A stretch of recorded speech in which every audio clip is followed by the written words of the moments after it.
Bienvenue pour cette soirée autour de ce livre de Michel Fédoux, qui est le 3e volume de cette trilogie intitulée « La voix du Christ », un ouvrage qui propose une synthèse sur les grandes évolutions de la christologie chez les pères de l'Église.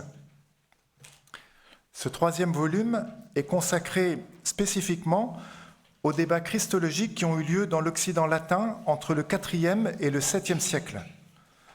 On peut dire d'Hilaire de Poitiers à Isidore de Séville, comme le dit le sous-titre, avec donc quelques géants comme Ambroise, Augustin, Léon, Boès et Grégoire le Grand, par exemple. Ce volume fait suite à un premier tome qui était consacré à la genèse de la christologie dans le contexte de l'Antiquité du IIe au IVe siècle, et un deuxième volume qui, lui, traitait du développement de la christologie dans le contexte religieux de l'Orient ancien, IVe au 8e siècle. Donc ces trois volumes qui forment un ensemble ont été publiés dans la collection Cogitatio Fidei aux éditions du Cerf, et j'en profite pour remercier chaleureusement Renaud Escandre et Alexandra Berthet des éditions du Cerf qui nous font l'honneur aussi de leur présence ce soir. Je souligne d'abord l'œuvre que représente La Voix du Christ, bien sûr en 3 volumes de Michel Fédoux, en y ajoutant le Christ d'origine. En 1995, cela témoigne de plus de 20 ans de recherche en patristique grecque et latine sous l'angle de son intérêt pour aujourd'hui. Et après le premier volume consacré à la christologie des 2e et 3e siècles, le second, celle de l'Orient chrétien du 4e au 8e siècle, voici donc le dernier qui s'intéresse à la christologie latine durant cette même période. Et les 3 volumes, me semble-t-il, ont établi la thèse que, en tout cas c'est celle que je retiens, que les langages du Christ se sont développés au fond selon 3 axes. C'est ainsi que Michel Fédoux l'a noté dans le volume 1, l'axe apologétique, dogmatique et spirituel. 3 axes coordonnés l'un avec l'autre. Dans une étroite connexion aux circonstances historiques, les discours chrétiens n'ont cessé d'accréditer la voix du Christ dans des langues diverses. Et la question de la langue est très importante dans ce domaine. Et aussi dans des cultures à des époques de grandes mutations. Ils insistent donc sur ces volumes, sur la théologie, mais aussi, je trouve cet aspect très important des ouvrages, sur la conversion que demande l'être chrétien. Non seulement à l'égard des doctrines étrangères, mais aussi à l'égard des habitudes de vie et des pratiques quotidiennes idolâtres ou polythéistes. Le livre de ce tome 3 de La Voix du Christ reprend l'ordre chronologique comme les tomes précédents et pour présenter les auteurs et les textes de manière que j'ai trouvé extrêmement pédagogique, et c'est très important. Les textes sont cités abondamment, commentés évidemment de manière précise, et il est important de dire que, et c'est ça qui m'a frappé, que les discours christologiques de cette époque, comme dans les volumes précédents, sont bien restitués dans leur contexte. Ici, dans le contexte historique de l'Occident chrétien. Et de sorte, on évite les anachronismes sur des notions si difficiles à l'époque et aujourd'hui, par exemple, la notion de personne ou de nature. Au moment où on veut réintroduire le consubstantiel dans le credo, je pense ces mots et ces concepts, ces catégories restituées dans leur émergence historique et dans leurs évolutions historiques, c'est très important, comme dans le cas de Léon le Grand, par exemple. L'étude donc des auteurs par Michel Fédoux fait apparaître leur insistance, j'ai noté, sur l'humanité du Christ contre toutes les tendances docètes et sur la volonté salvifique universelle de Dieu à l'égard des nations, 2 dimensions qui restent extrêmement prégnantes pour notre modernité.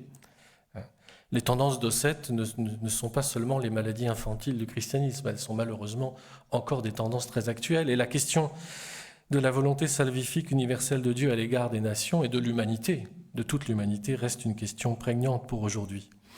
Les interlocuteurs culturels du christianisme ont obligé aussi à des précisions importantes qu'il s'agisse des barbares ariens, des néoplatoniciens ou des manichéens. La méthode employée dans cet ouvrage, celle qui est rééditée de la méthode qu'on trouvait déjà dans le tome 2, celle du temps et de l'espace, et ainsi le livre suit une progression chronologique pour percevoir des évolutions, et l'on est rendu alors attentif à ces lieux d'élaboration des discours chrétiens comme à leur contexte politico-culturel.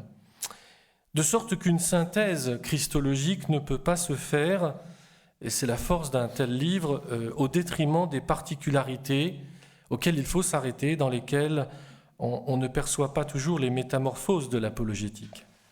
La première partie du livre est consacrée à la christologie latine jusqu'au IVe siècle, à l'exception d'Augustin. La seconde porte sur Augustin. Et puis la troisième porte sur les controverses du Ve siècle. La dernière étudie la christologie dans différentes aires géographiques du Ve et du VIIe siècle. Comme au terme du second volume, on est enclin avec ce deuxième tome à ne pas trop vite associer, et Michel Fédoux le note, à trop vite associer les termes nestoriens et monophysites, ce que l'on pourrait faire rapidement aux auteurs étudiés. La suggestion de Michel de parler de monisme christologique et de dualisme christologique semble prudente. C'était un avertissement du tome 2 pour mesurer leur résurgence sous d'autres formes dans l'histoire du dogme. Bref, un parcours qui est très précis sur l'histoire des doctrines et sur leur contexte historique d'émergence, et en même temps très actuel. C'est pourquoi je retiens dans un deuxième point deux aspects de christologie qui me semblent très contemporains. La question de la médiation du Christ dans la crise arienne, et puis la question des autres religions et la pluralité des chemins vers Dieu. On mesure bien, avec la première partie de l'ouvrage, le débat de la christologie latine avec l'arianisme, tant avec Hilaire, livre 10 du De Trinitate, sur la passion du Verbe fait chair, qu'avec Marius Victorinus, avec Ambroise, Jérôme et Ruffin. Et il est à noter ici la manière dont, en tout cas j'ai noté la manière dont Victorinus utilise la philosophie du temps de l'époque, le néoplatonisme, pour rendre compte justement du consubstantiel nicéen dans cette controverse anti-arienne. Je pense qu'il y a là un débat et un usage de la langue dans une langue qui n'est pas encore très chrétienne, une langue qui n'a pas appris à se forger la corde des concepts christianisés pour rendre compte d'éléments bibliques, mais dans une controverse avec Arius qui perdure longtemps. On va retrouver cette orthodoxie chez Ambroise avec une inclination forte pour présenter l'humanité du Christ dans une ligne antiochienne. Elle le conduira d'ailleurs, comme il est noté dans le livre avec le poète chrétien Prudence, à résister à la religion romaine polythéiste comme dans la controverse passionnante sur l'autel de la victoire, à lire comme un roman. La polémique avec l'arianisme a donc obligé le christianisme à forger des arguments scripturaires et théologiques pour établir que le Fils est éternellement engendré du Père, mais devenu homme un jour du temps sans cesser d'être Dieu. Ambroise et Jérôme vont prolonger, eux, de leur côté, des débats orientaux avec Apollinaire, Nestorius, Eutychès, et ils redirent bien que le Verbe avait assumé la nature humaine en toutes ses composantes. Léon, lui, dans le tome à Flavien, insiste sur la consistance de l'humanité du Christ et l'intégrité donc des deux natures. Je pense que tout ce qui est dit de la diffusion, de la prolifération de la crise arienne me semble très actuel dans ce tome, parce qu'au fond, c'est toujours la question de la réalité de la médiation du Christ qui est en cause. Et pour aujourd'hui, il me semble qu'on entend beaucoup encore de propos chrétiens qui font du Christ un intermédiaire plus qu'un médiateur. La question reste donc très vive, très actuelle, et retraverser ces débats me semble riche d'enseignements pour reprendre la question à nouveau frais dans notre contexte. Avons-nous encore besoin de Jésus comme médiateur, nous qui venons après Kant, puisque nous avons une idée rationnelle de l'homme idéal dans notre raison? Il n'a pas besoin de se manifester historiquement. C'est une vraie question, cette question de la médiation du Christ. L'autre question, c'est la question de la volonté salvifique de Dieu et la pluralité des chemins vers Dieu. La controverse pélagienne à mobiliser la christologie du côté de la mort du Christ et de sa portée universelle avant les débats engagés ensuite avec Nestorius et Eutychès, avec la formule théopachite et l'affaire des 3 chapitres. Mais elle a surtout témoigné, cette controverse, de la question du salut des autres, qui ne sont pas seulement ceux qui sont nés avant le Christ, enfin on en parlera peut-être tout à l'heure avec Augustin, mais avec tous ces autres du 5e siècle. Et c'est déjà l'argument d'Augustin dans la lettre à Déogracias, lui expliquant que dès avant le Christ, on a pu être sauvé par lui, qu'on a pu entrevoir la patrie sans connaître la voie, qui est le Christ. Prosper d'Aquitaine s'emploie lui aussi à résoudre cette équation en soulignant dans le De Vocatione Omnium Gentium que Dieu sauve tous les hommes de manière variée et parfois cachée. Alors, encore un thème qui est très prégnant dans le dialogue interreligieux et la théologie religion aujourd'hui. La controverse pélagienne a conduit Augustin à préciser ce statut des justes avant l'incarnation. Elle le mena alors à une théorie de la prédestination du Christ pour fonder l'affirmation que la foi requiert la grâce. Mais la thèse corollaire était que Dieu n'avait pas prédestiné tous les hommes. Cette restriction de la première à Timothée, chapitre 2, verset 4, demeure une difficulté. Michel Fédoux m'a semblé se prendre un moment à rêver qu'Augustin, s'il avait été plus vieux ou s'il avait vécu plus longtemps, aurait pu réconcilier Antioche et Alexandrie. Il aurait même pu réconcilier Cyril et Nestorius s'il n'était mort en 430. Il se serait alors agi de tenir ensemble les 2 natures pour Cyril et d'accepter l'union dans la personne pour Nestorius. À la question de la transmission de l'Évangile aux nouvelles cultures, il me semble que le livre montre que les pères latins ont apporté la réponse d'un véritable retour à l'écriture, comme l'atteste l'enracinement scripturaire d'un Hilaire, d'un Jérôme, ou encore comme le montre la grande argumentation scripturaire d'Augustin ou de Léon. Avec ce dernier, c'est encore l'humanité du Christ qui se trouve, selon lui, mise en cause par le manichéisme, à Fort Roland d'Ossète. Et le Thomas Flavien témoignera, à sa manière, d'un certain équilibre de la christologie des 2 natures, à condition, là encore, de s'interroger sur le langage, c'est-à-dire de prendre le mot « nature », c'est bien noté dans le texte de Michel Fédoux, le mot « nature » dans le contexte de l'époque, qui n'est pas spéculatif, mais plutôt proche du mot « naître » ou « nativitas ». Le Fils de Dieu est né de Marie et de toute éternité. La notion de personne aussi est chez lui très concrète, désignant le sujet formé de la divinité et de l'humanité, désignant le logos préexistant devenant chair un jour du temps. Michel Fédoux note que la réponse à la rencontre de nouvelles cultures par le christianisme ne fut pas que doctrinale. Je pense que c'est à souligner. Il y a eu le témoignage des hommes qui ont beaucoup compté, le monachisme par exemple, et la vie spirituelle d'un Jérôme, d'un Ruffin, qui diffusent le témoignage rendu au Christ aux côtés de Martin de Tours et de Benoît de Nursie. Ou le pape Grégoire qui fait connaître ses modèles de sainteté dans les dialogues. Il faut compter sur les hommes et leurs témoignages, et pas seulement sur l'affrontement des doctrines. Ces pères latins furent aussi laborieux, je crois que c'est un aspect important du livre, laborieux dans le passage d'une langue à l'autre. Le formidable travail de traduction des œuvres grecques en langue latine complétait cet effort de transmission et d'inculturation. Il portait aussi sur les philosophes, avec Boès sur la philosophie d'Aristote. L'enjeu n'était autre, me semble-t-il, dans ce phénomène de traduction que l'expérience de l'intelligibilité du mystère chrétien dans d'autres langues et d'autres cultures. Donc une grande œuvre nous est livrée aujourd'hui avec ce 3e tome. Elle soulève des questions de l'époque, mais qui ont une grande actualité, celle qui tourne autour de l'arianisme et de la médiation du Christ, et puis la question à travers le pélagianisme, la question de l'universalité, de la volonté universelle de salut en Dieu. Et pour terminer, je retiens une réflexion christologique pour aujourd'hui, qu'on pourrait intituler le lien entre christologie et théologie.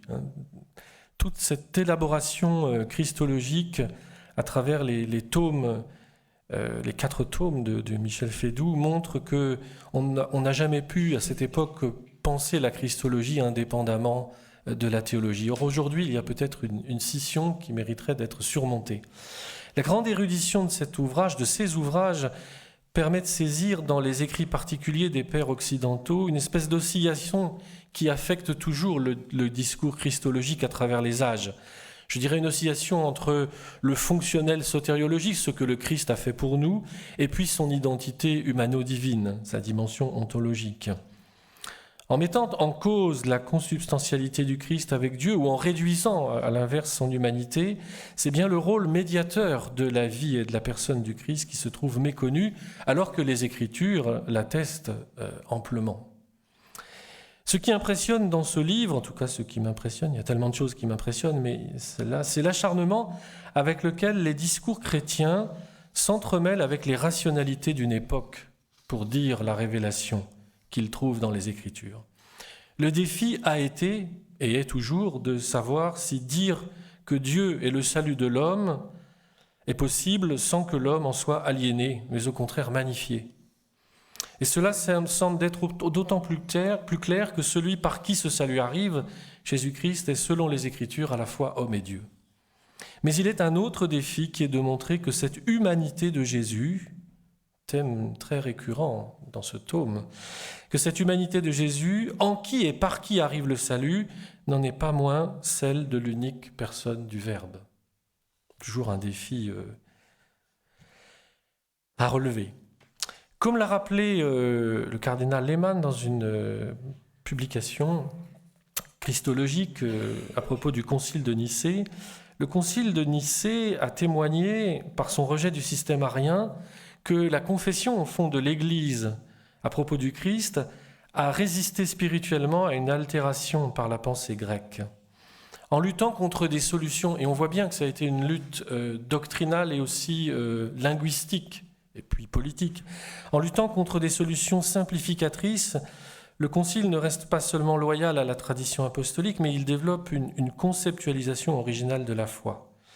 La préservation de la tradition apostolique ne s'obtient pas, disait le cardinal Lehmann, par une pure répétition de la Bible à Nicée, mais bien dans la réflexion sur la pleine dimension du sens de l'Écriture.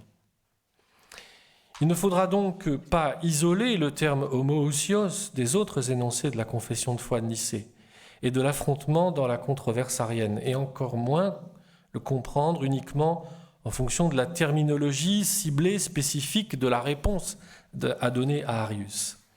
Avec ce terme se manifeste au fond une véritable structure linguistique des dogmes ecclésiaux, qui n'est pas tant d'abord puisée dans des concepts terminologiques figés, mais qui provient plutôt et en premier lieu des capacités d'expression ordinaires de la communauté de vie ecclésiale.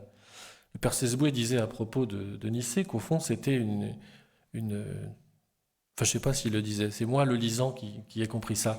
Il disait que c'était vraiment une conquête pastorale, l'homoousios, c'est-à-dire c'était une tentative pastorale d'élaborer des choses avec une langue qui permettait de faire ce qu'elle pouvait faire à cette époque-là et dans une langue qui n'était pas encore très chrétienne.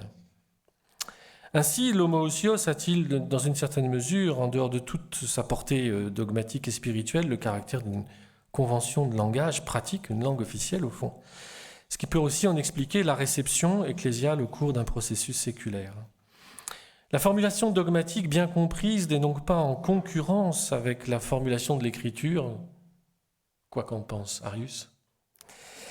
Elle ne la remplace pas, elle n'a pas la prétention de mieux exprimer le signifié d'une manière plus complète ou adaptée à l'époque, elle veut simplement aider à comprendre dans la langue d'une époque et ses représentations l'Évangile. Le dogme, en ce sens, précisait le cardinal Lehmann, n'est pas un fondement mais une interprétation de la révélation.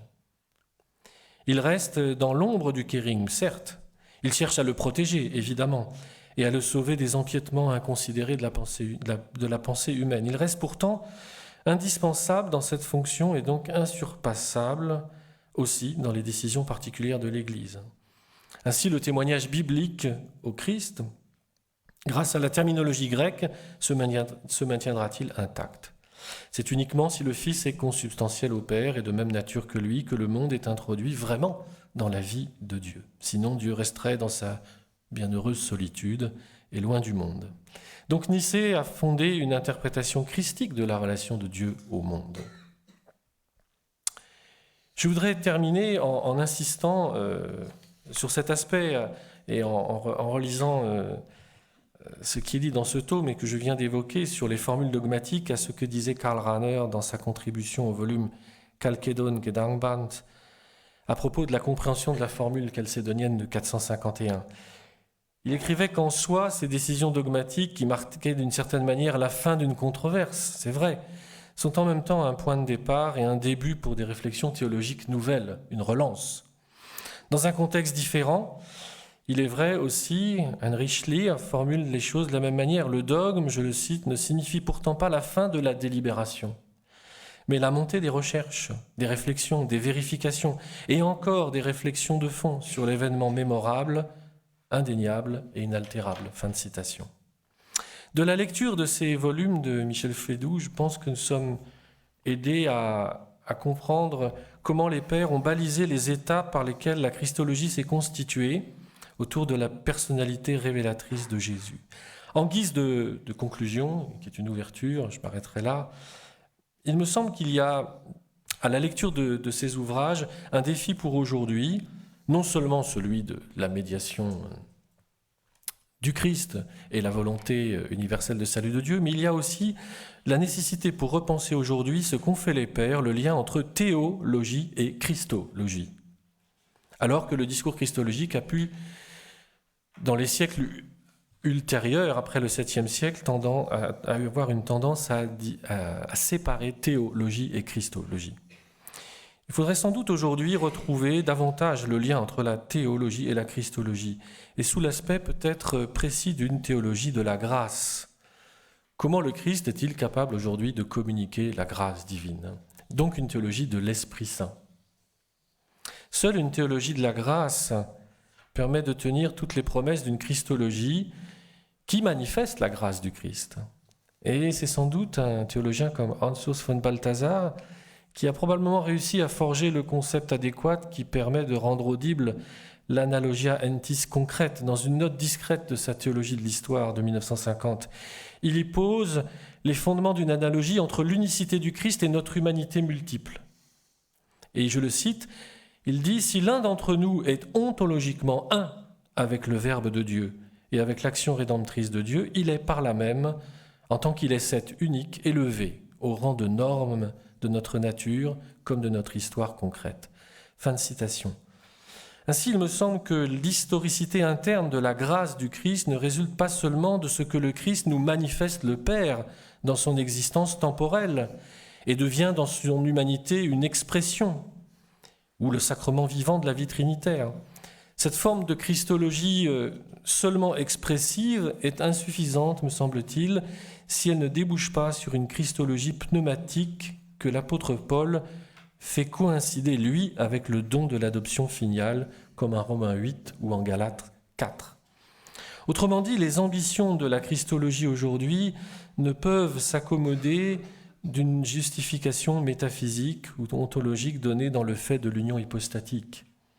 La christologie expressive de la manifestation de Dieu en Jésus-Christ a besoin d'être équilibrée, me semble-t-il, et c'est un programme de recherche par une théologie, monsieur le doyen, sacramentelle, et pneumatologique, c'est-à-dire ce qu'on peut appeler une théologie de la grâce, ou pour le dire tout simplement comme quand on écrit aux enfants, comment Jésus nous apporte aujourd'hui la grâce de Dieu.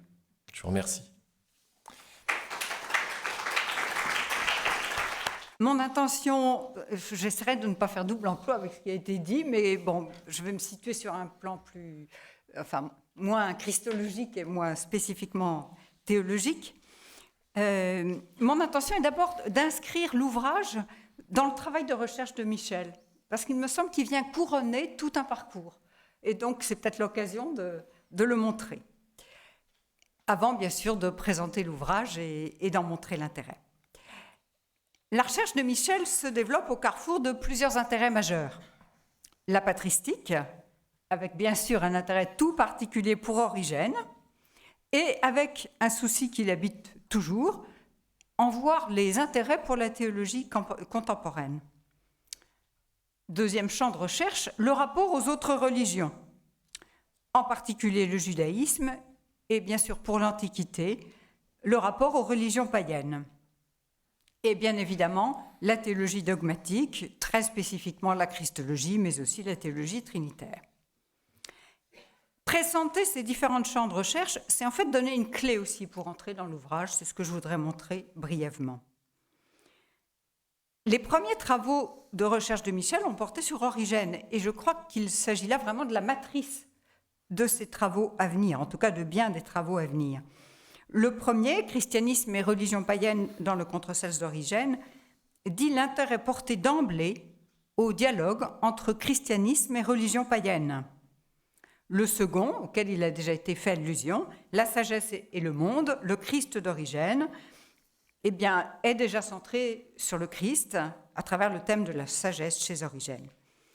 J'ajoute aussi l'important travail que Michel a fait sur le commentaire sur l'Épître aux Romains d'Origène, avec un intérêt tout particulier, il y a 4 tomes dans Sources chrétiennes, avec un intérêt tout particulier au commentaire origénien de Romains 9 à 11, et donc qui pose bien évidemment la question du peuple juif. Mais un aspect qui est très marquant dans la manière dont Augustin aborde, dont Michel parle de patristique, c'est son souci toujours d'en voir l'impact sur la théologie contemporaine, pour la théologie contemporaine. Et je crois qu'ici, il est aussi à bonne école. Je pense à l'intérêt qu'il a porté à l'œuvre d'Henri de Lubac et auquel il a consacré un livre.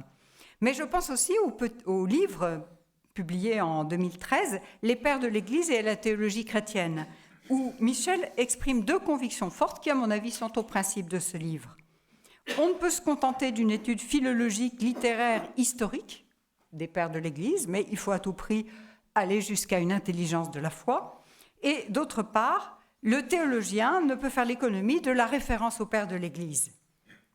Je cite Michel, « Aujourd'hui, pas plus qu'hier, l'intelligence de la foi ne peut se passer d'une référence vivante aux écrits patristiques. » Et il continue en disant que la fréquentation des pères doit contribuer aux tâches de la théologie.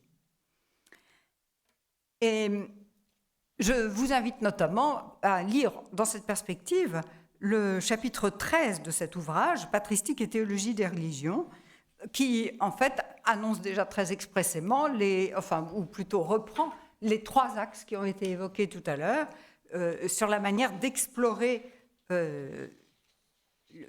la patristique, pour un travail de théologie, l'axe apologétique, l'axe dogmatique et l'axe de la spiritualité. Je n'y reviens pas puisque cela a été mentionné. Enfin, 3e grand champ de recherche de Michel, le Christ et les religions.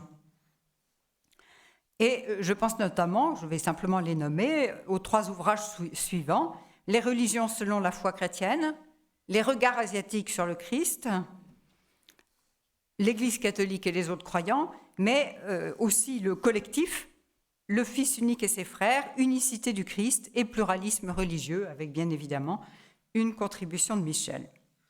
Alors, cette présentation n'est pas du tout exhaustive, mais je pense qu'elle fait bien comprendre comment ces 3 volumes sur la voie du Christ couronnent toute une longue recherche, à la fois en patristique, en théologie des religions et en christologie. Bon, c'est vraiment un travail au long cours qui nous est présenté ici, puisque, déjà, un gros travail, plus de 1800 pages, mais la publication s'est étalée sur 10 ans et la rédaction sur 15 ans, si j'ai bien lu ce qui est écrit dans le premier tome, puisque le premier volume a été commencé en 2001 et publié en 2006. Et je reviendrai à ce que dit le tome 1, le but de l'ouvrage.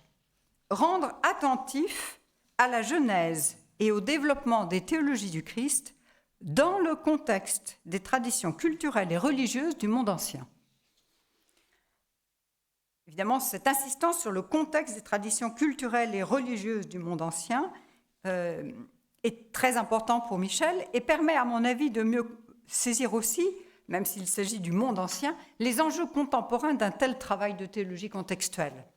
Parce que, précisément, il s'agit aujourd'hui de s'interroger sur le rapport du christianisme aux religions du monde dans le contexte actuel. Et ce que note Michel dès ce tome 1, dès l'introduction du tome 1, c'est que ces débats de l'époque patristique nous ont rendus sensibles au rapport entre chrétiens et juifs tout au long de l'histoire, et vous verrez si vous lisez cet ouvrage que c'est le rapport au judaïsme, il tient une place importante, avec un souci très nettement marqué de relever tout ce qui a pu donner lieu à des dérives vers l'anti-judaïsme, et le souci de Michel de resituer cela dans son contexte pour éviter malgré tout une lecture anachronique. Et d'autre part, un deuxième aspect, c'est dans le contexte du développement des théologies dites pluralistes, eh bien, il importe de réfléchir à nouveau sur la singularité du christianisme parmi les religions du monde. Et plus précisément, et ça a été très bien développé avant moi, sur la portée de la foi en Jésus de Nazareth, confessé comme le Fils unique, l'unique médiateur entre Dieu et les hommes, le sauveur de tous les hommes. Et donc, la question centrale, me semble-t-il, de ces 3 volumes, et donc du dernier aussi que nous présentons ce soir, c'est comment rendre compte, dans la situation d'un monde plurireligieux, de la foi en Jésus de Nazareth, confessé comme unique. Alors, dans cette perspective, on comprend mieux ou bien le choix du titre « La voix du Christ ». Et je voudrais m'arrêter un peu à ce titre et peut-être inviter Michel ensuite à approfondir le choix de ce titre. Pour le concrétiser, il me semble que le volume 3 nous donne quelques éléments qui nous permettent de saisir le choix de ce titre. Notamment les pages auxquelles il a été fait allusion à propos de la controverse sur l'autel de la victoire. Et je voudrais entrer un peu dans quelques détails, simplement précisément pour donner envie de saisir aussi la chair de l'ouvrage, pas simplement les grandes affirmations christologiques. Donc, Simak écrit « Tout ce que les hommes adorent, il est juste de considérer que c'est un seul et même être. Nous contemplons tous les mêmes astres, le ciel nous est commun, le même univers nous entoure, qu'importe la philosophie par laquelle chacun cherche la vérité. » Et il conclut « Un seul chemin ne suffit pas pour accéder à un si grand mystère. » Et donc vous comprenez bien que dans cette perspective, il estime que les secours mystérieux de toutes les religions doivent nous venir en aide. À cela, Ambroise rétorque dans la lettre 18. Il cite Simak. On ne saurait, dit Simak, arriver par un chemin unique à un si grand mystère. Et suite d'Ambroise, ce que vous ignorez, vous, nous l'avons appris, nous, de la bouche de Dieu. Ce que vous cherchez par des conjectures, nous en possédons la certitude, reçue de la sagesse et de la véracité de Dieu. Nos méthodes sont donc en plein désaccord. Et Michel commente ainsi ce débat. Alors que la phrase de Simak exprimait avant tout son sens du mystère, Ambroise y voit d'abord l'aveu d'une ignorance, celle-là même à laquelle la révélation chrétienne a justement mis fin. Et il montre très bien les enjeux du débat. Apparemment, premier enjeu, c'est la tolérance en matière de religion. Mais Michel montre bien que la tolérance n'est peut-être pas là où on croit, ou plus exactement, que les propos de Simak pourraient être interprétés dans le sens d'une tolérance. Mais en réalité, dans la mesure où l'autel de la victoire était l'autel devant lequel tous les sénateurs devaient prêter serment, ce que bien sûr les chrétiens ne pouvaient faire, vous comprenez bien qu'il s'agissait au contraire de demander la restauration d'un rite ancestral et donc d'un rite païen. Donc ce n'était pas un problème de tolérance. L'autre enjeu, c'est la vérité en matière de religion. Et Simak justifie la pluralité des cultes par l'ignorance insurmontable de l'homme. Ambroise lui oppose la certitude de la révélation et son unicité. Et donc on voit bien 2 lignes de réflexion qui s'opposent, et ça me semble vraiment intéressant parce qu'on pourrait sans doute transposer les choses mutatis mutandis aujourd'hui. Alors il y a un autre passage du livre qui me semble bien éclairer ce choix du titre, La voix du Christ.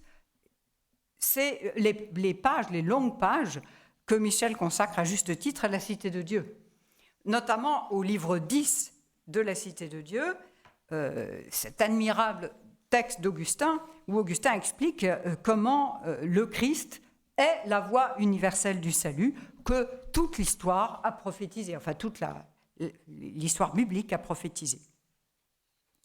Et Michel note également, et ça me semble intéressant, parce que précisément c'est ce débat qui intéresse Michel, je crois, c'est que le point de départ de ce développement d'Augustin sur la voie universelle du salut, qui est le Christ, c'est une citation du De Regresso animé de Porphyre, sur le retour de l'âme de Porphyre.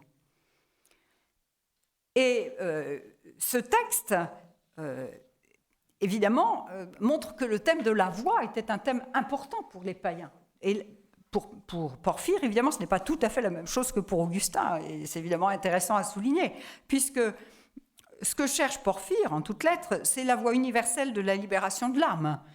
Et bien évidemment, il ne se préoccupe pas de la libération du corps, mais et quand il cherche une voie universelle, il veut en fait une voie qui puisse délivrer l'âme de tout homme quel qu'il soit, quelle que soit sa nation, mais aussi, et c'est sans doute le sens de ce texte de Porphyre, quelle que soit son aptitude à la philosophie, puisqu'il pensait bien que la philosophie était réservée en fait à une élite. Alors Porphyre a incontestablement cherché cette voie vers Dieu, vers la béatitude, on en trouve beaucoup d'indices dans le reste de son œuvre. En revanche, il est bien improbable, contrairement à ce que dit Augustin, mais à mon avis Augustin le sait aussi, qu'il ait pensé qu'une telle voie universelle du salut existe. Et évidemment, tout l'art d'Augustin, l'art apologétique d'Augustin, c'est de tirer parti de cette sorte d'aveu de Porphyre, il n'a pas trouvé la voie universelle du salut, pour dire qu'en fait, Porphyre, et ça c'est bien évidemment pas ce que pensait Porphyre, ne doutait pas que cette voie existait, mais il n'en avait pas encore eu connaissance. Et d'une certaine façon, Augustin arrive en disant, c'est un peu comme Paul dans le discours sur l'Aréopage, eh bien cette voie universelle de salut que Porphyre cherchait, eh bien la voici, c'est le Christ, et prophétisé par toute l'histoire biblique. Alors il me semble, ces deux exemples qui me semblent importants dans l'ouvrage, dans ce tome 3, montrent bien la raison d'être du choix de ce titre, La voix du Christ. Mais je me suis posé une question en lisant le volume. Cette thématique ne me semble pas aussi importante chez les autres auteurs. Dans quelle mesure est-elle représentative de l'ensemble des auteurs ? Je me suis demandé aussi, mais ce n'est qu'un prolongement, je n'ai pas de réponse moi-même, mais comment interpréter la si grande importance de ce thème de la voix chez Symmachus, chez Porphyre ? Il me semble qu'il y a peut-être quelque chose d'intéressant à creuser. Et bien évidemment, alors si on réfléchit aujourd'hui, on pourrait se dire que cette thématique de la voix mérite encore d'être poursuivie et d'avoir une fécondité dans le débat avec d'autres religions ou sagesses. Je pense bien évidemment très particulièrement au taoïsme, qui se présente aussi comme l'enseignement de la voix. Et donc là, peut-être qu'il y a des suggestions intéressantes à approfondir. Après avoir ainsi réfléchi de cette manière sur le titre, je voudrais dire qu'un des grands mérites de l'ouvrage, et ça a déjà été dit avant moi, c'est d'être un peu comme une initiation à la patristique latine.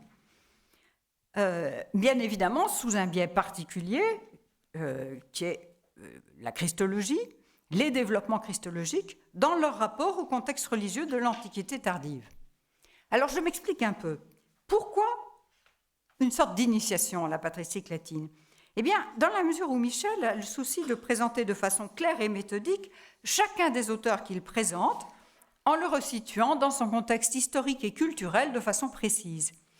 L'ouvrage n'a donc rien de désincarné, et donc il se lit de façon très agréable. On se plonge en pleine histoire. Et je prends volontairement, je choisis un exemple, l'exemple de Cassien, dont on pourrait se demander pourquoi il a une place dans l'ouvrage. Je choisis volontairement un auteur dont la contribution christologique n'est pas majeure. Mais c'est pour vous donner une idée un petit peu de la tonalité de l'ouvrage. Cassien a bien écrit un traité sur l'incarnation du Seigneur qui était destiné à réfuter la christologie de Nestorius. Mais en fait, il est beaucoup plus connu par ses autres ouvrages, les institutions cénobitiques et les conférences. Et Michel s'intéresse à ces autres ouvrages avant d'en venir au traité proprement christologique. Parce qu'il veut montrer, et il le fait admirablement, comment, par son existence même et par ses écrits, Cassien fut un véritable passeur entre Orient et Occident, transmettant à celui-ci l'expérience du monachisme égyptien, tout en lui apportant sa marque personnelle. Et il choisit dans cette perspective un exemple très significatif, qui est celui de la 10e conférence, qui est consacrée au thème de la prière, et qui nous donne un écho de la controverse origéniste. La question concrète qui est posée est la suivante: est-ce qu'il est possible ou non de se représenter la divinité? Et vous avez deux positions en présence, celle des moines qui pensent que Dieu est corporel et a une forme humaine, et bien sûr leurs adversaires les appellent des anthropomorphites, et puis celle de ceux qui affirment au contraire que Dieu est incorporel et qui invoquent en ce sens l'autorité d'Origène.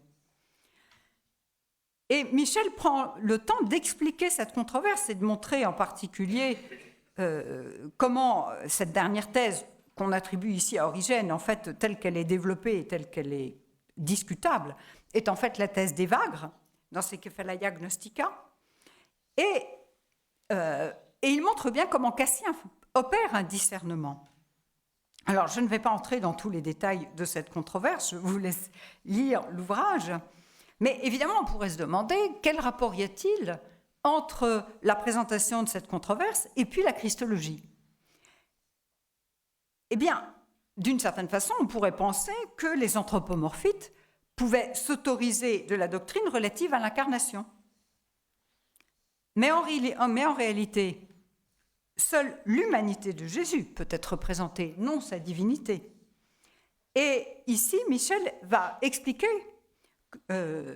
l'exhortation de Cassien à ne pas considérer seulement l'humilité de la chair, mais à s'élever avec les disciples sur la montagne jusqu'à la contemplation du Christ en sa divinité, une contemplation purement intérieure, au-delà de toute représentation corporelle.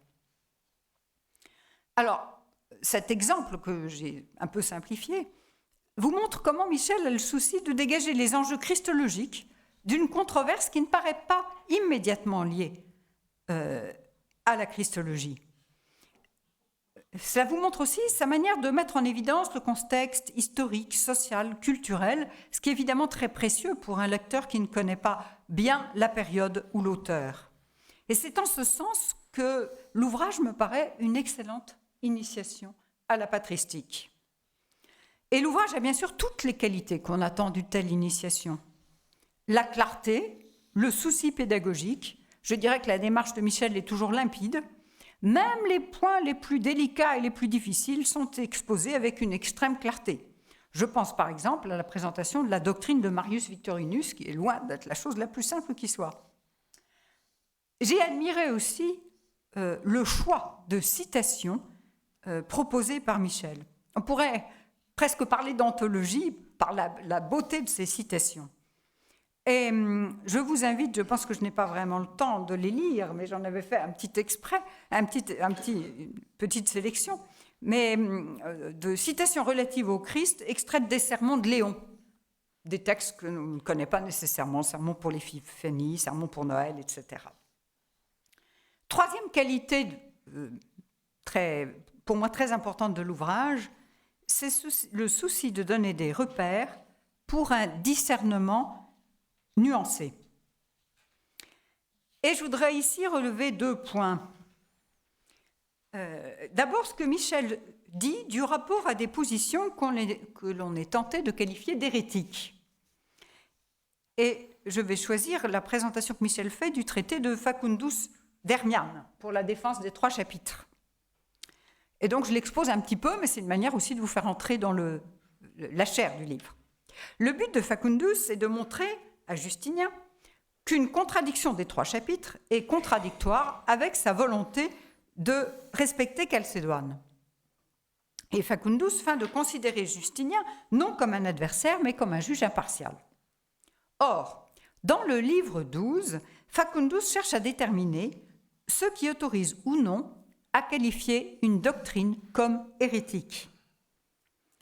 Et ce qu'il explique, c'est que ce qui fait l'hérétique, ce n'est pas le fait d'ignorer telle ou telle vérité, c'est plutôt la défense obstinée de l'erreur. Je cite, « On ne doit appeler hérésie que la contradiction entêtée des orgueilleux qui s'interdit de penser autrement qu'elle pense et, même averti, refuse d'acquiescer à la vérité. Ou encore, qui préfère avec obstination être séparé de l'Église ou s'y cacher par tromperie plutôt que de changer une opinion erronée. » C'est page 470 dans le livre. Évidemment, sur un tel fondement théorique, Facundus Dermian peut affirmer avec force que ni Théodore, ni Ibas, ni Théodoret ne peuvent être considérés comme hérétiques. Et je note que Michel revient à Facundus Dermian dans sa conclusion, en soulignant l'importance d'une attitude comme la sienne, page 579.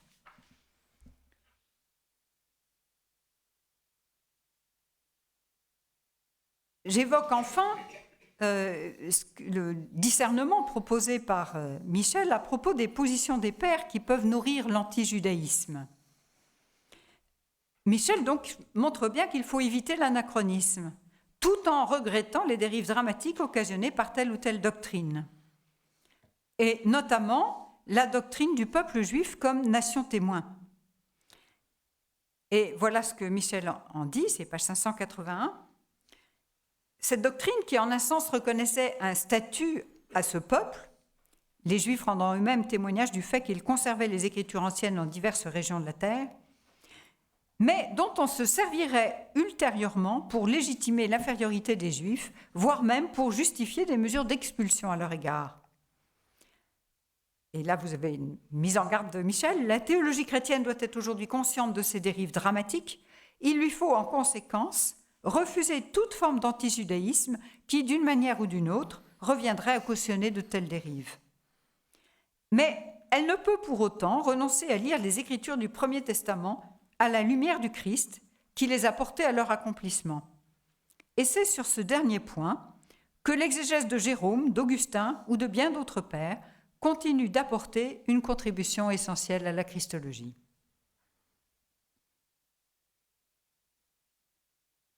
Je voudrais enfin ouvrir une dernière piste en soulignant que Michel ne se contente pas du tout, et je l'ai déjà évoqué, de citer des textes appartenant à des traités théologiques, mais qu'il montre à très juste titre l'apport de la prédication. Et en particulier pour des auteurs comme Cassiodore, César d'Arles, Grégoire. Bon, alors, évidemment, moi, ma petite question, mais je comprends bien que Michel n'ait pu le faire, ma petite question, c'est que ce n'est pas le cas pour Augustin. C'est que finalement, évidemment, l'ampleur d'Augustin fait que Michel a dû faire des choix, et tout en soulignant l'importance des commentaires des psaumes, qui présentent toute cette doctrine du Christ total, Michel a renoncé, en fait, à exposer la christologie qui se dégage de la prédication augustinienne. Bon, et il le justifie en disant que son but est d'abord d'étudier la réflexion christologique dans le cadre d'un certain nombre de débats.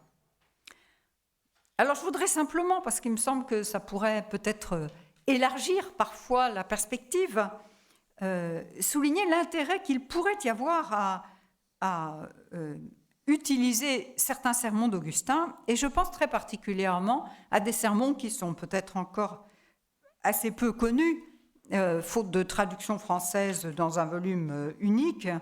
Ce sont les sermons découverts par François Dolbeau de façon récente. Et je vais donner simplement deux exemples, le sermon Dolbeau 22 et le sermon Dolbeau 26. Page 437, Michel Fédoux cite un extrait de la préface de Cassiodore à son Expositio in Psalmos, où Cassiodore présente les trois manières de parler du Christ. Or, en fait, ces trois manières de parler du Christ sont un héritage direct d'Augustin, précisément du sermon Dolbeau 22. Je lis simplement brièvement ce texte. « Autant que nous avons pu le remarquer dans les Saintes Écritures, le Christ est désigné de trois façons, dans l'enseignement de la loi et des prophètes, des lettres des apôtres ou des événements dignes de foi que nous connaissons par l'Évangile. La première façon le montre comme Dieu, dans sa divinité égale et coéternelle à celle du Père, avant qu'il n'assume la chair. La seconde façon est celle par laquelle, en lisant, on comprend qu'il est, une fois la chair assumée, Dieu en même temps qu'homme et homme en même temps que Dieu, dans l'excellence qui lui est propre, par laquelle il l'emporte sur les autres hommes et est médiateur et tête de l'Église. La troisième façon est celle par laquelle on le présente aux croyants et on l'offre à reconnaître aux hommes compétents comme étant en quelque sorte le Christ total dans la plénitude de l'Église, c'est-à-dire la tête et le corps, selon la plénitude de l'homme parfait, homme parfait dont nous sommes les membres. Et bien sûr, il ne s'agit là que de l'introduction, et ensuite, Augustin développe toute une argumentation scripturaire pour fonder ces trois manières de parler du Christ. Et du coup, la règle est appliquée dans la lecture de l'Écriture. L'autre exemple, mais je ne vais pas citer les textes ici, c'est le sermon d'Olbeau 26, que Michel connaît certainement, qui est un très beau sermon, très long sermon, certainement au moins 2 heures, prononcé à l'occasion des calendes de janvier. Un sermon contre les païens, mais Augustin prend à partie directement les païens, ceux qui bien sûr s'enivrent à l'occasion des calendes, mais aussi ceux qui prétendent avoir un culte plus spirituel, parce que ce ne sont pas des statues qu'ils adorent, mais ce dont elles sont le signe. Et nous avons dans ce texte d'admirables développements sur le rôle du Christ comme seul vrai médiateur, qui s'est déjà fait connaître à des païens, comme Melchisédek, comme Job. Et ici, je vous en renvoie très particulièrement au paragraphe 38 du sermon d'Olbeau 26. Bon, à vrai dire, cette suggestion est tout à fait secondaire. C'est simplement une manière de vous inviter aussi à lire les sermons d'Augustin. Mais je voudrais terminer en rappelant à quel point ce livre rendra un immense service à de très nombreux lecteurs, qu'ils soient déjà des théologiens confirmés ou qu'ils soient des chrétiens désireux de mieux connaître l'apport de l'Occident latin à la réflexion christologique. Et en conclusion de son ouvrage, Michel souligne le défi de la transmission. Et il me semble que Michel relève parfaitement ce défi et que nous pouvons le remercier. Alors, ce qui m'incombe maintenant, c'est d'essayer, en effet, de dire quelque chose de ce qui m'a le plus tenu à cœur dans la rédaction de ces volumes de Christologie patristique. Et il m'est venu à l'esprit de le faire en reprenant simplement quelques thèmes, quelques convictions centrales de mon ouvrage. Il m'a semblé que je pouvais rapidement ordonner ces thèmes ou ces convictions autour des 3 mots que nous lisons dans l'évangile de Jean, au chapitre 14, lorsque Jésus dit « Je suis la voie, la vérité, la vie ». Je suis la voie. C'est l'occasion donc d'en dire un peu plus sur ce mot qui est présent dans le titre même de chacun des volumes. De fait, comme cela a été très très bien dit par Jean-Louis et par Isabelle, au point de départ de ma recherche, il y a un questionnement contemporain. Dans le monde pluriel, pluraliste qui est le nôtre, comment les communautés chrétiennes peuvent-elles rendre compte de ce qui se présente apparemment comme une voie parmi d'autres, mais en même temps, selon la foi de ces communautés chrétiennes, c'est néanmoins une voie tout à fait unique entre toutes. Et c'est en fonction de cette question que j'ai d'abord exploré la littérature chrétienne des 2e et 3e siècles. N'oublions pas que les premiers chrétiens étaient parfois présentés comme adeptes de la voie, Actes des Apôtres, chapitre 9, verset 2. Donc tout naturellement, je me suis d'abord attaché au 2e et 3e siècle, cette période où le christianisme était non seulement minoritaire, mais souvent contesté, parfois même persécuté.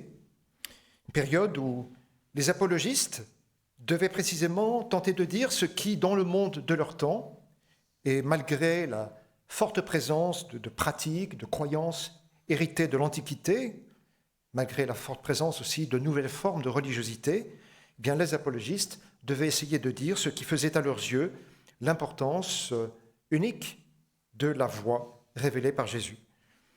Pour la petite histoire, sachez que j'ai commencé la rédaction de ce livre par le chapitre sur Clément d'Alexandrie, dont l'œuvre est exemplaire à mes yeux, parce que cette œuvre allie un sens aigu de l'unicité du Christ et de la diversité des voies, des chemins par lesquels le Verbe de Dieu se communique dans l'histoire de l'humanité, au point que Clément d'Alexandrie n'hésite pas à dire que peut-être la philosophie a été donnée aux Grecs comme un équivalent de la loi pour les Juifs.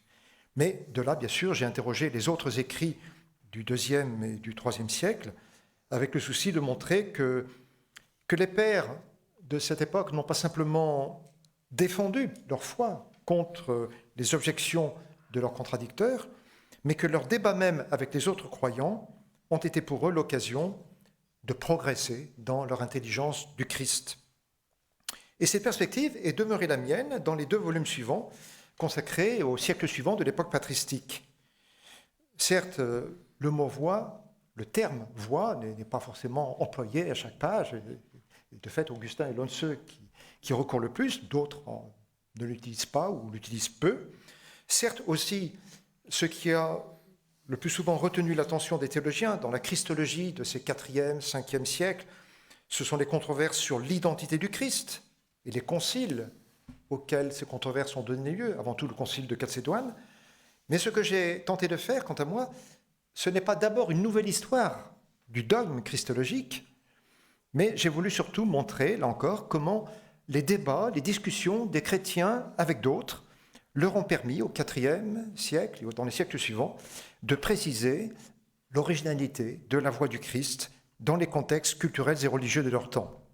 Et cela, en effet, dans toutes les régions du monde alors connues, depuis l'Égypte, la Syrie, l'Asie mineure, jusqu'à l'Arménie, la Perse et même la Chine, où des missionnaires nestoriens parvinrent dans le courant du VIe siècle. Et puis, pour ce qui est de l'Occident, eh bien, depuis l'Italie jusqu'à l'Afrique du Nord, l'Espagne, les îles britanniques. Alors pour cela, je devais de fait me rendre attentif aux discussions des pères de l'Église avec les Juifs. Je devais me rendre attentif à leurs débats avec cette nouvelle religion du manichéisme qui était née au IIIe siècle. Et surtout, je devais me rendre attentif aux débats, aux discussions avec les diverses formes de croyances, de sagesse, de philosophie qui se présentaient comme autant d'alternatives par rapport au christianisme. Il faut réaliser que le néoplatonisme en particulier, à partir d'une certaine époque, a constitué une alternative majeure par rapport au christianisme, d'où l'intensité des débats entre chrétiens et philosophes néoplatoniciens.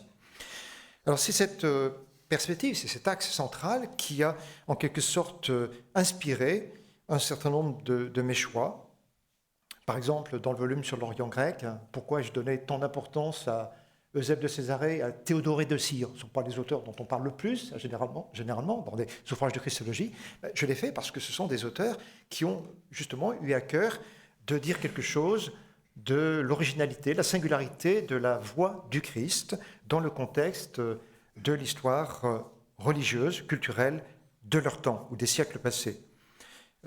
L'axe que j'ai décrit un instant éclaire aussi des choix que j'ai faits en particulier à propos d'Augustin. Pour ce volume sur la christologie latine, mon problème, c'est qu'il y avait le massif augustinien. Voilà. Alors, il ne fallait pas qu'Augustin envahisse tout le volume, mais il fallait quand même lui donner une part très importante. Mais même cela étant dit, je devais faire des choix considérables.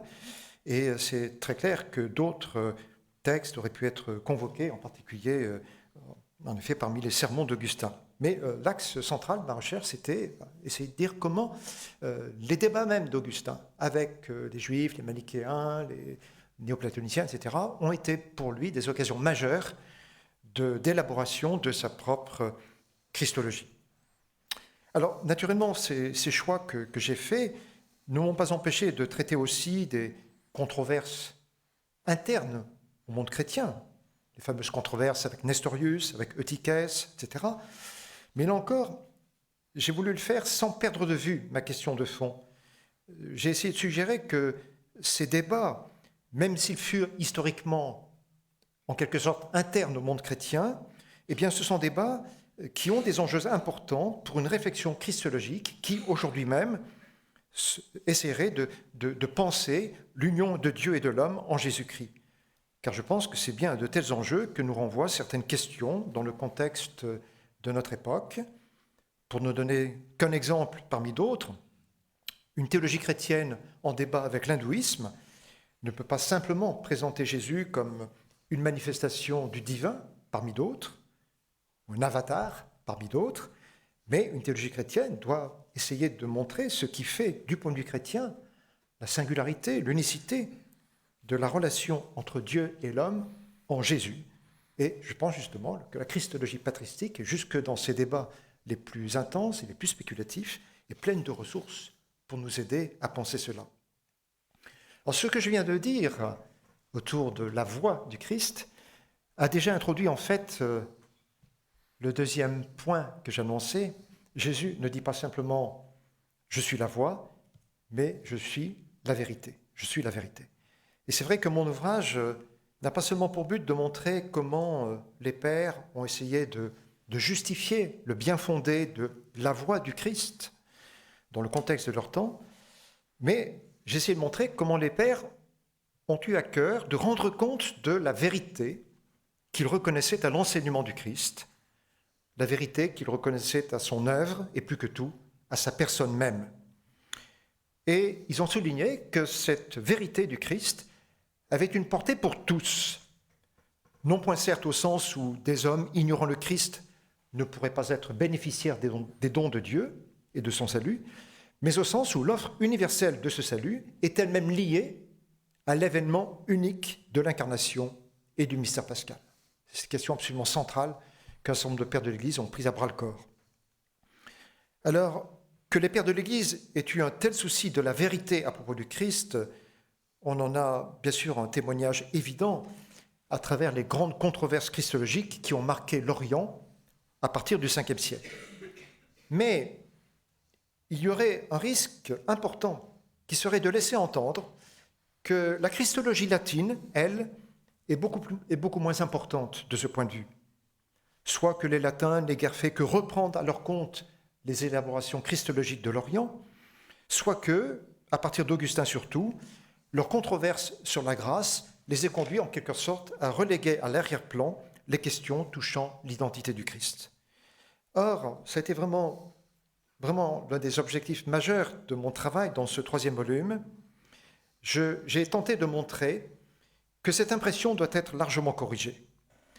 D'une part, en effet, l'importance de la christologie d'Hilaire de Poitiers au IVe siècle, qui, dans un tout autre langage que le langage ultérieur des conciles christologiques, témoigne d'un effort de pensée remarquable pour rendre compte de la vérité du Christ, eh bien, cette importance doit être, à mon sens, tout à fait soulignée aujourd'hui.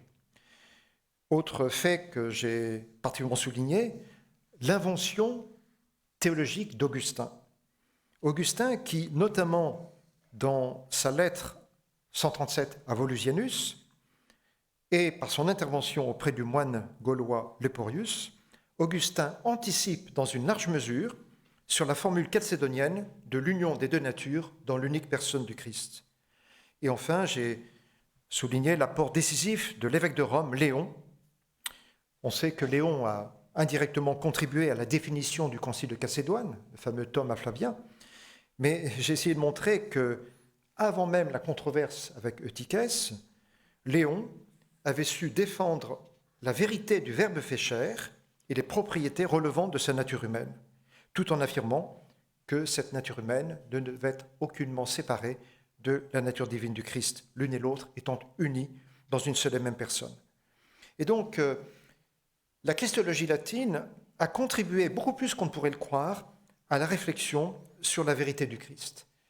Et il m'a paru en outre de plus en plus évident que les controverses même des latins sur les questions touchant la grâce et le libre arbitre, ces controverses même, loin de reléguer la réflexion christologique à l'arrière-plan, ont au contraire reflué sur ces questions, sur cette réflexion christologique, et cela aussi, je crois, contribue à faire la richesse de cette christologie latine. Alors, je suis certes conscient du fait qu'aujourd'hui, nous n'avons pas le même rapport à la vérité que les anciens. Même s'il faut éviter de céder ici à quelque anachronisme, nous sommes aujourd'hui légitimement heurtés par la forme polémique de certains écrits des pères de l'Église. Et plus encore, nous nous sommes légitimement heurtés par l'attitude d'exclusion qui a été manifestée, surtout dans la seconde moitié de l'époque patristique, l'attitude d'exclusion qui a été manifestée par certains chrétiens par rapport à d'autres qui étaient considérés comme hérétiques. Isabelle y a fait allusion en rappelant mon analyse de l'œuvre de Facundus Dermian, cet évêque africain qui réagit précisément contre cette manière de traiter les prétendus hérétiques. Tout cela est vrai, et il est clair que le théologien, aujourd'hui, se doit de prendre distance par rapport à ce qui, dans la forme même du langage parfois tenu contre des chrétiens dissidents, nous paraît désormais inacceptable, tout simplement au regard des valeurs éthiques, et en tout cas au regard de l'Évangile lui-même. Mais je suis non moins conscient du risque inverse. Le risque inverse qui serait de délaisser, pour cette raison même, les apports fondamentaux des pères de l'Église à la connaissance du Christ. On ne peut pas dire simplement que les controverses du passé tenaient seulement à des malentendus. Je crois que cela ne respecterait pas la conscience que les pères de l'Église avaient de devoir rendre compte, avec le plus de justesse possible, du mystère de Jésus-Christ, vrai homme et vrai Dieu. Alors, il faut absolument s'efforcer aujourd'hui de dissiper les équivoques. Il faut s'efforcer de montrer qu'il doit y avoir place aujourd'hui, beaucoup plus qu'on ne l'a cru jadis, pour une pluralité de langages à propos du Christ. Mais nous ne sommes pas pour autant dispensés d'un discernement sur ce qui fait l'authenticité, la justesse de tel ou tel langage à propos du Christ.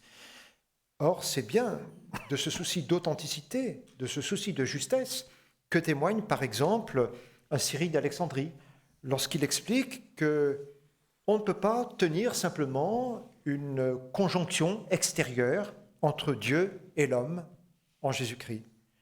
C'est ce dont témoigne aussi un Léon le Grand, lorsqu'il explique qu'à l'inverse, l'union de Dieu et de l'homme en Jésus-Christ n'autorise pas à penser pour autant une pure et simple absorption de l'humanité par la divinité, etc. Et je crois que la christologie demeure de ce point de vue exemplaire, elle demeure une ressource essentielle pour la tâche qui est la nôtre de poursuivre justement l'intelligence, ce travail d'intelligence de la vérité du Christ. C'est en tout cas une conviction qui n'a cessé de m'habiter dans la rédaction de l'ouvrage. Jésus, enfin, dans l'évangile de Jean, dit de lui-même, non seulement « je suis la voie et je suis la vérité », il dit « je suis la vie ». Et en terminant, je voudrais dire que mon ouvrage essaye là encore de montrer comment la christologie patristique, à sa manière, honore cette troisième dimension. La christologie patristique, en effet, ne se présente pas simplement comme une doctrine, ou plus exactement, elle est constamment portée par un sens aigu, profond, de la vie qui est offerte par le Christ dans le présent de l'histoire. Je pense que c'est à cet endroit, plus que partout ailleurs, que la christologie est inséparable d'une théologie de l'esprit, d'une pneumatologie. Cette vie du Christ, pour les pères, elle se transmet d'abord à travers la lecture qui est faite de l'Écriture sainte, une lecture dans l'esprit du Christ. Cela se vérifie aisément à travers des auteurs comme Irénée, Origène, Jérôme ou Augustin. Et j'ai voulu souligner, à la suite du père de Lubac, l'importance toute particulière de l'exégèse d'Origène qui, grâce aux traductions de Jérôme et de Ruffin, a pu avoir par la suite une remarquable postérité dans l'Occident latin. La lecture des Écritures, pour les pères de l'Église, est comme telle une expérience de la vie du Christ. Le Christ qui se rend présent parmi ceux et celles qui se laissent guider par lui dans l'intelligence des livres saints, comme jadis les disciples sur la route d'Emmaüs. La vie du Christ, pour les pères, se transmet aussi à travers l'expérience multiforme des chrétiens, pas simplement la lecture de l'Écriture, mais l'expérience multiforme des chrétiens, que ce soit à travers leur vie ecclésiale, et notamment sacramentelle, ou plus largement, à travers le témoignage d'une vie qui, selon le mot d'Origène, doit faire des chrétiens d'autres Christ, et cela dans l'ordinaire des jours, comme dans les situations exceptionnelles de la persécution, dans la vie conjugale comme dans le cadre du vie monastique, etc. Que la réalité, bien sûr, est sans cesse apporter des démentis à cet idéal, cela va de soi, et les pères de l'Église en sont conscients constamment. Mais les pères n'en partagent pas moins cette conviction selon laquelle le Christ, non seulement est la voie, non seulement est la vérité, mais est réellement la vie pour quiconque, dans l'esprit, s'attache à lui et devient son ami. Et la christologie patristique, de ce point de vue, me semble inséparable d'une pratique. Jean-Louis y a fait allusion tout à l'heure. Une pratique qui est comme telle le lieu d'émergence du langage christologique. Et si la christologie est d'une immense variété d'Orient en Occident, depuis les homélies d'Origène jusqu'aux hymnes d'Ambroise, depuis les poésies d'Éphrem jusqu'aux traités doctrinaux sur l'incarnation, cette variété même témoigne à sa façon de la remarquable créativité que suscite la vie du Christ selon la diversité des lieux et des temps.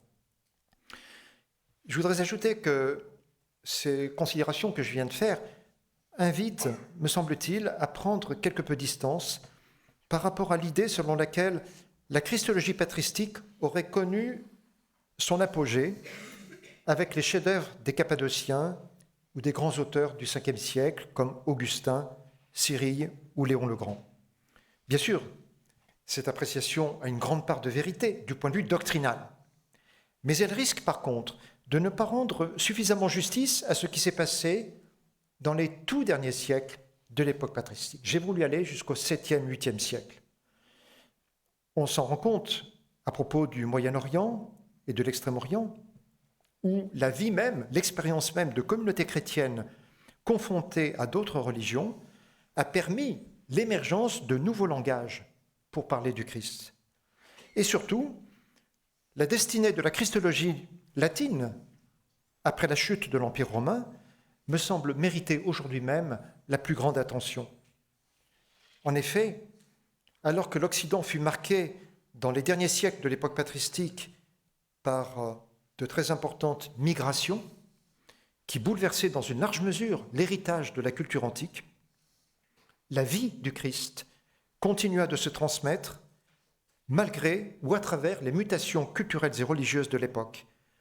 Et elle donna lieu à des formes de christologie renouvelées, comme on le voit en particulier chez Grégoire le Grand, au tournant du VIe et du VIIe siècle. Il m'est apparu qu'il était possible d'identifier quelques traits majeurs de ce qui se dessina alors. Une nouvelle perception de l'écriture comme matrice de la christologie. C'est absolument net chez Grégoire le Grand. D'autre part, une attention nouvelle ou renouvelée aux signes et aux exemples à travers le Christ se manifeste comme vivant dans le présent de l'histoire. Grégoire le Grand qui écrit les fameux dialogues qui présentent la vie, qui racontent ce qui vient de se passer avec la vie de Saint Benoît, etc. En troisième lieu, la préoccupation de préserver et de faire connaître, par-delà ce traumatisme qu'a représenté l'effondrement de l'Empire romain, la préoccupation de préserver et de faire connaître l'apport de la tradition antérieure à propos du Christ.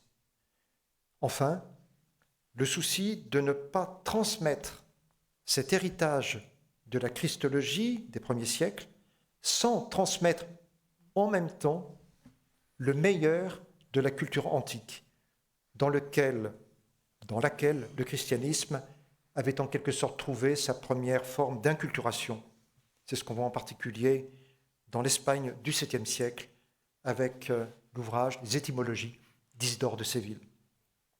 Et j'avoue, je terminerai par là, j'avoue que cela a été pour moi l'une des plus belles surprises de mon travail sur la christologie latine.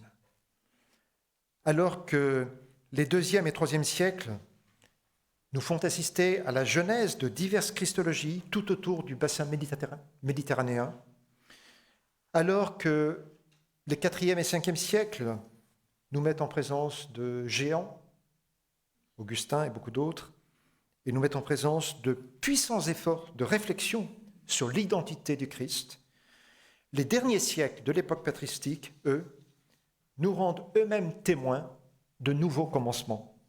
Et je pense que ces nouveaux commencements sont particulièrement parlants pour nous qui, mutatis mutandis, avons aussi à penser la foi au Christ aujourd'hui dans une situation de profonde mutation culturelles et religieuses. Certes, ce travail de pensée doit être notre propre tâche. Il n'est pas possible de prétendre répéter purement et simplement ce qu'ont écrit les pères de l'Église, mais la christologie, ou plutôt les christologies de l'époque patristique, nous offrent des ressources essentielles pour une telle tâche, car aujourd'hui comme hier, et je pense plus que jamais dans le contexte d'un monde pluriel, pluraliste, la théologie ne peut pas se dérober à l'exigence de dire ce qui, du point de vue de la communauté chrétienne, autorise à parler encore du Christ comme étant la voie, la vérité, la vie. Je vous remercie.